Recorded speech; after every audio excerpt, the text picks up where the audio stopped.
Hey guys, I am walking from Valencia, Spain, downtown to the beach,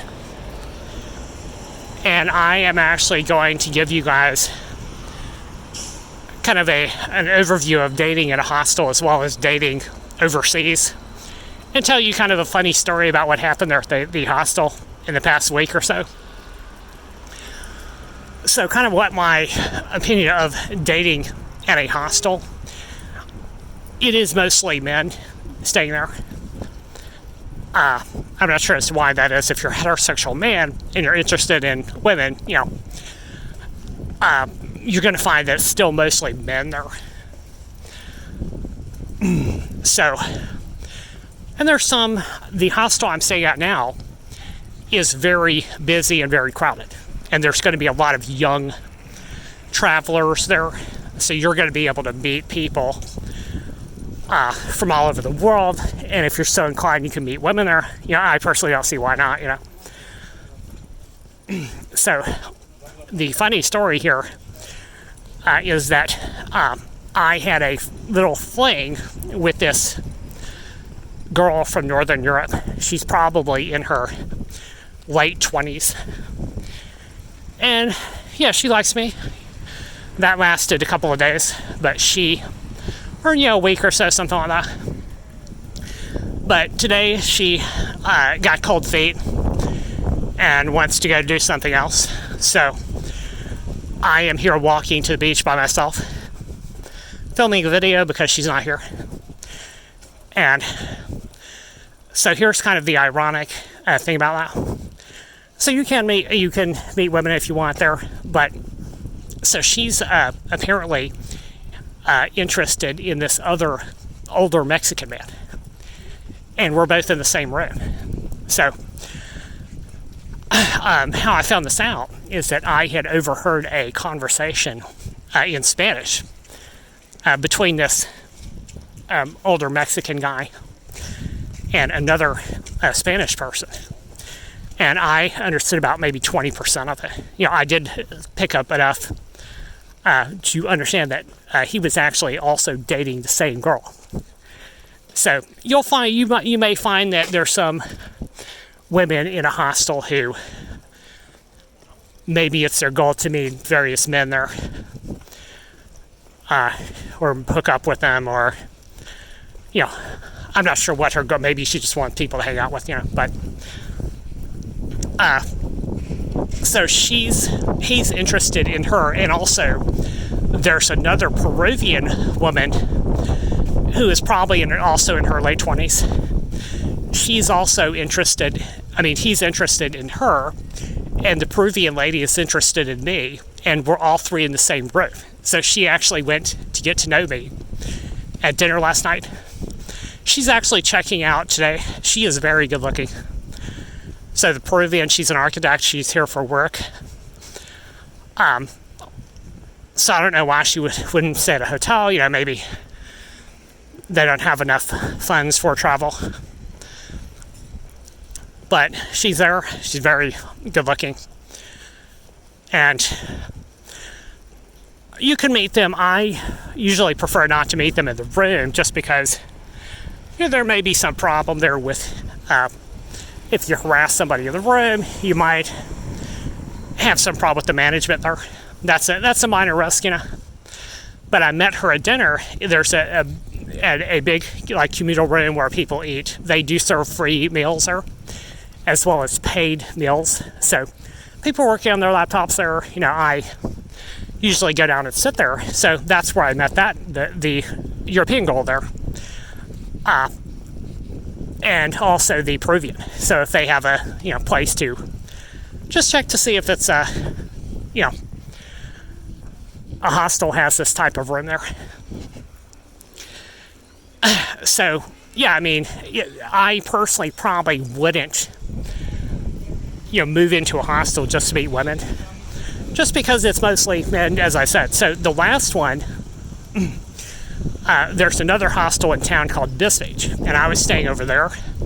That's actually right near the beach, and that was all men. It was only, I think, 4 men staying there.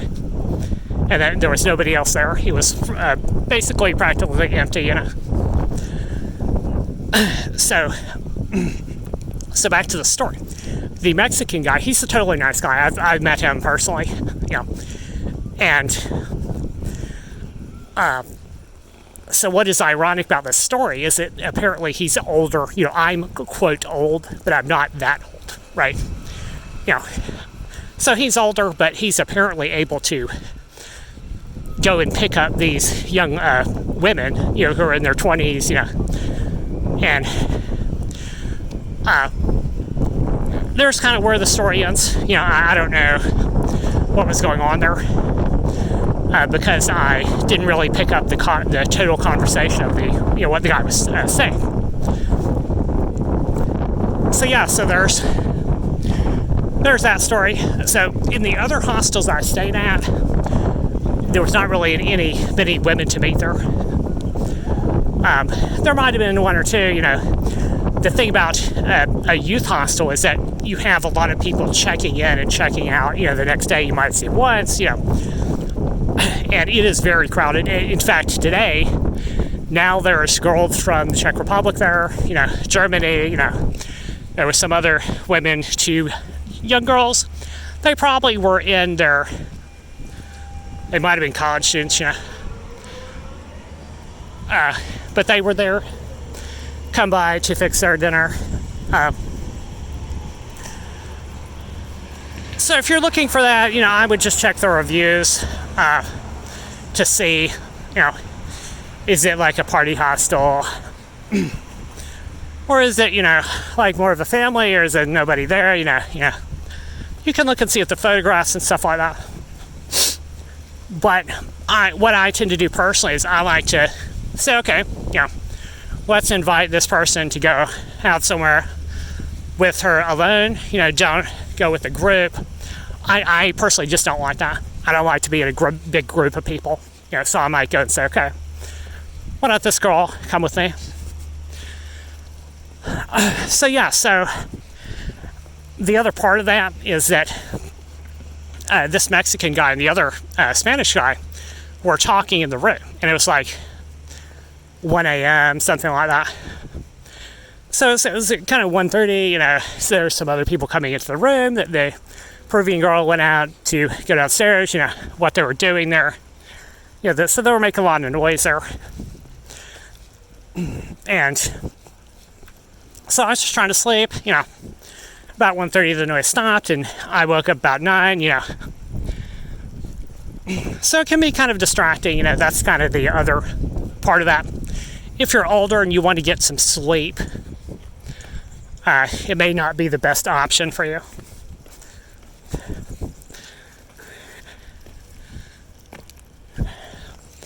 And so I'm actually going to give you guys, for the second part of this video, I'm going to kind of tell you what my experience dating in a foreign country is.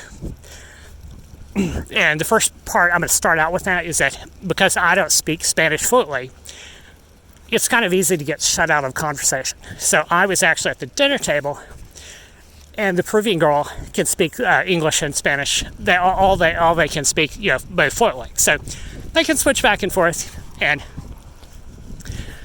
sometimes you might find that you're shut out of conversation, and they'll be going back and forth, and suddenly they'll drop the English and be speaking in Spanish to each other. And so I pick up a few words now. With regards to the language, Spanish language is fairly easy to learn. But what I actually did there was, when they were talking with each other, I was just going through and typing the actual words and picking them up. I know, like playa, is beach, me llamo Trabiana is I work, walking, vamos is leave, adios is goodbye, Kayata is like how are you, mascarina, they keep telling me to wear the mask, So I know some words, just kind of basic,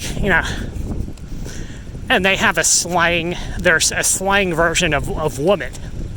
And what was going on there in the conversation last night is that the Spanish guy asked the Mexican guy, "Do you want this, or are you trying to get this woman here?" And he says, "Yeah, of course, yeah."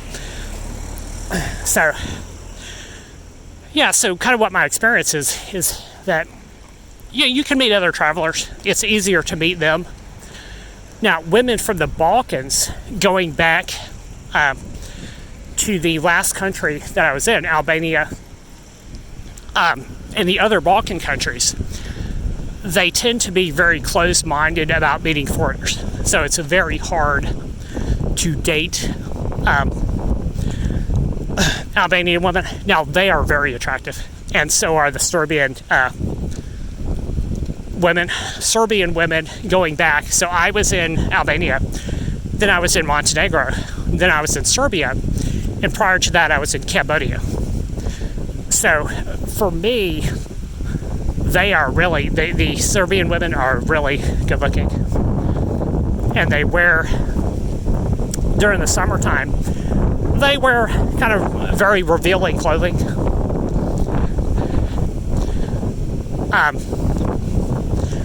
So that was kind of a shock to see that. So I did date some Serbian women. One that I met at the river, the Sava River at the beach. Dated her for a little while, like a little fling. They're kind of like, they kind of look like Central Europeans, you know. They're very tall, white skin. So Albanians, they're a little bit more conservative women. So you can, it's just kind of hard. It's kind of like an uphill battle. It's like they usually date people from their own family or own neighborhood, you know, or people that their parents know. So it goes, that's kind of how that goes there. So then over in Southeast Asia, back last year, I dated women from there. I personally don't really find them to be attractive. That's just kind of my personal preference. So Cambodian, they're very traditional. So some Cambodian women, they do, they date foreigners. That's their entire job. So they'll go after, foreigners so that they can be taken care of. And there's a lot of retirees that move to Southeast Asia to take these young Thai and Cambodian wives. And they have no problem. There was a guy I met at the hotel there in Phnom Penh, who his fiance was Cambodian, and he was from Canada, and he's, built her a house, doesn't have any problem with, giving her money, setting her up and all of that, because in Cambodia they're very poor. So the difference there is that a woman from Spain is not going to need some foreigner's money, right? Or from Europe.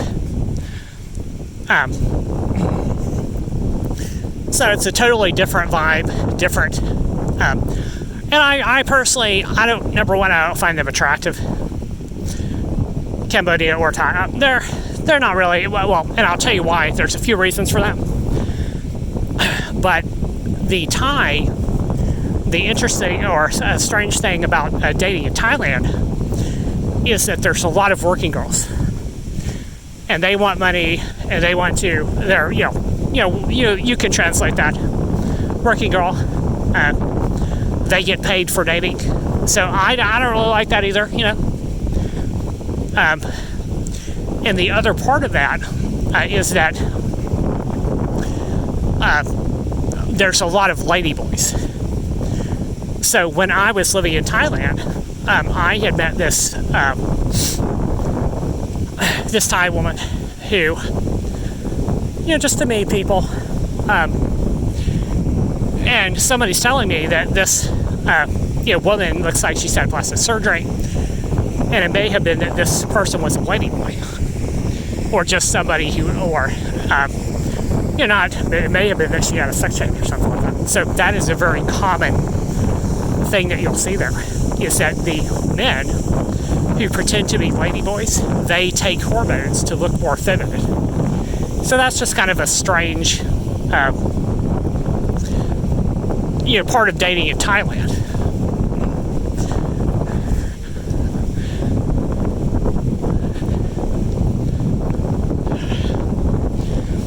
So yeah, I wasn't into that whole ladyboy scene either, right? And then now, over in Southeast Asia, you're going to find that there's a lot of Russian women. So I'm perfectly fine with them. I do want to date them. Russian girls, very thin and attractive, white. That's just my personal preference, So here I am at the Playa de El Cabanal beach. And it's a little bit cold outside. Windy, sunny. There's hardly anyone on the beach. Let's go and take a look at it. It's definitely not a beach day here. There's one guy swimming. So yeah, there's Polar Bear Club there. For me, it's definitely too cold now to swim. If it were maybe 10 to 15 degrees warmer, that would be fine. And you can see the waves over there. Let me see if I can zoom in here.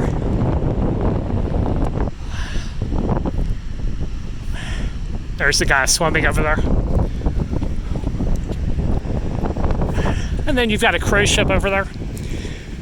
Again, this is Valencia, Spain. And I'm actually going to give you guys a brief update on my plan here. Just pack some more info into this video. Tomorrow I'm moving to Tenerife. So I will take a domestic flight, Ryanair, from Valencia, Spain to Tenerife, Spain. They're both in Spain. Tenerife is about 1,000 miles southwest of Valencia. So it's not a short flight there. And I will see you guys on the beach. I'm looking for some warmer temps, sir. Catch you later. Bye.